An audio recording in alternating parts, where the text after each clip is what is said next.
La notte non ha più lasciato il nostro mondo, non si distinguono più i colori né le forme delle cose. Gli avventurieri si sono preparati una vita intera per fronteggiare questa minaccia, riuscendo a padroneggiare tutti gli elementi. Ciao a tutti amici, io sono Wally, bentornati su Setup, questo è Wikos e siamo arrivati all'ultima puntata di questa stagione. Oggi parliamo di un gioco in bianco e nero. Eccolo qui, grazie John Mira. Glow! Eccolo qua, un gioco molto interessante, un gioco con i dadi. Io sono un grandissimo fan dei dadi, più ce ne sono e più mi diverto. E adesso lo intavoliamo subito.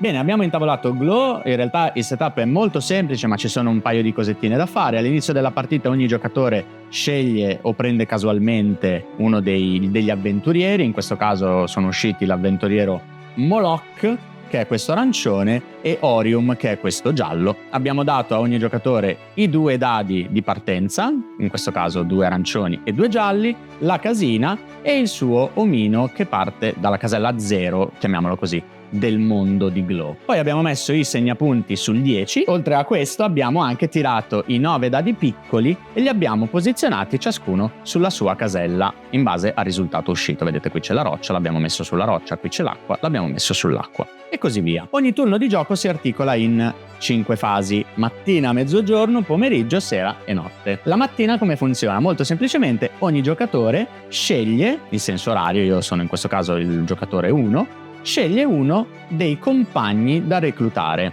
Come funziona questa cosa? Molto semplicemente io guardo le figure e scelgo uno dei compagni in base a quello che mi interessa fare o che non mi interessa fare, ma questo poi lo scopriamo. Ad esempio, facciamo finta che io prendo questo e lo vado a mettere alla destra del mio avventuriero di base e prendo anche il relativo dado che c'era sopra. Questo si aggiungerà al mio pool di dadi di questo turno.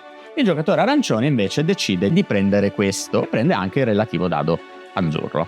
Ora, mattina conclusa. A mezzogiorno tutti tirano i dadi contemporaneamente, quindi io tiro questi e lui tira questi, che lo farò ovviamente io. Ok, dopo il tiro possiamo decidere di ritirare i dadi se abbiamo simbolini di ritiro, come questo, oppure possiamo fare indietreggiare il nostro segnalino punteggio fino alla prima casella ritiro disponibile.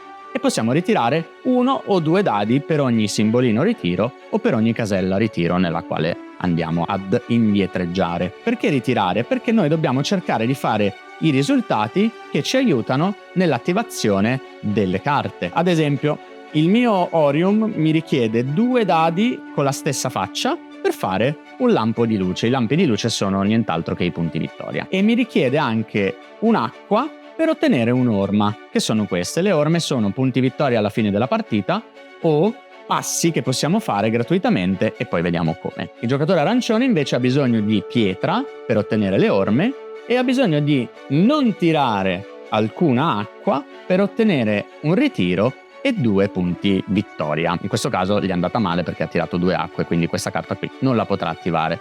Non ha tirato neanche una pietra, quindi non potrà attivare neanche questa carta qui. Invece io sono stato sfortunato perché non ho 2 simboli uguali, quindi non prenderò un punto vittoria, ma ho comunque un'acqua e quindi posso prendere dalla riserva un'orma. Questo era il pomeriggio, nel momento in cui si va a risolvere ogni carta. Arriva la fase della sera, ovvero possiamo muovere i nostri omini lungo il tracciato del mondo. Come li muoviamo? All'inizio, come vedete, ci sono delle caselle con i simboli che potremo ottenere tirando i dadi. Quindi, per muovermi su questa casella io devo aver tirato una foglia. L'ho fatto? No, quindi non mi posso muovere. Per muovermi su questa casella devo aver tirato un fuoco. Lo posso fare? No, perché non ho tirato nemmeno nessun fuoco.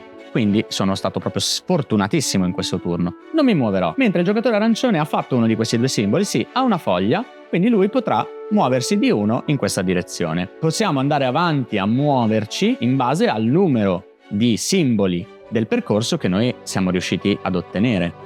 In alternativa, ogni orma la possiamo utilizzare come jolly, quindi io volendo potrei spendere quest'orma per muovermi in una delle 2 direzioni, o sul fuoco o sulla foglia, ma non lo farò. A cosa serve muoversi lungo questo percorso? Serve per arrivare ai villaggi illuminati. I villaggi illuminati non sono altro che questi spiazzi più grossi con i lampi di luce all'interno, che sono punti vittoria. Quando un giocatore arriva ad uno dei villaggi illuminati, può decidere di piazzarci sopra la sua casina. Quella casina rimarrà lì e alla fine della partita darà punti vittoria in base a dove si trova la casina. Nel corso della partita io posso continuare a muovermi per arrivare in un villaggio illuminato che mi frutta più punti. Quando ci arrivo posso decidere di spostare lì la mia casina. E così via. La fase della notte è molto semplice. I giocatori rimettono nelle rispettive caselle i dadi che hanno tirato, quindi i dadi che avete tirato non dovete cambiare il loro valore, chiamiamolo valore anche se sono tutti simboli, perché alla fine del round vanno riposizionati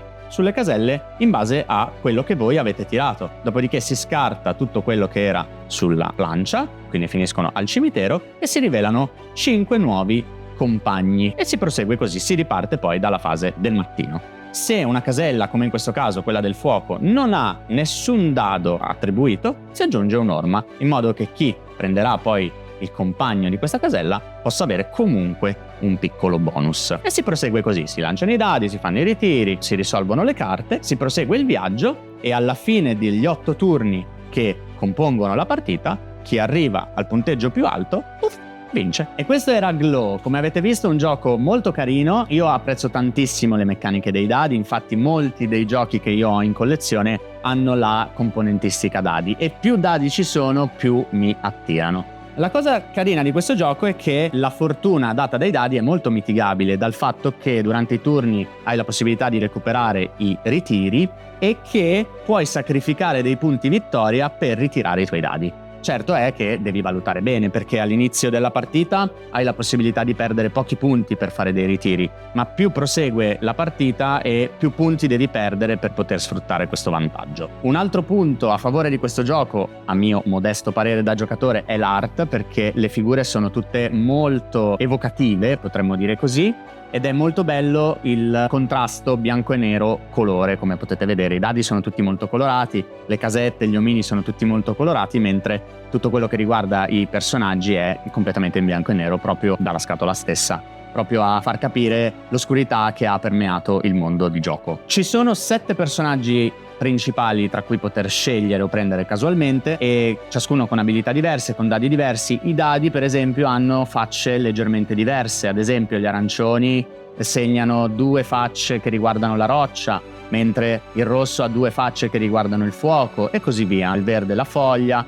l'azzurro, quello che il gioco chiama turchese, in realtà è bianco, ha 2 nuvole, e il modo in cui le carte vengono girate ogni turno ti permette di trovare la strategia migliore in base anche ai dadi che hai nel tuo pool da poter tirare all'inizio del round.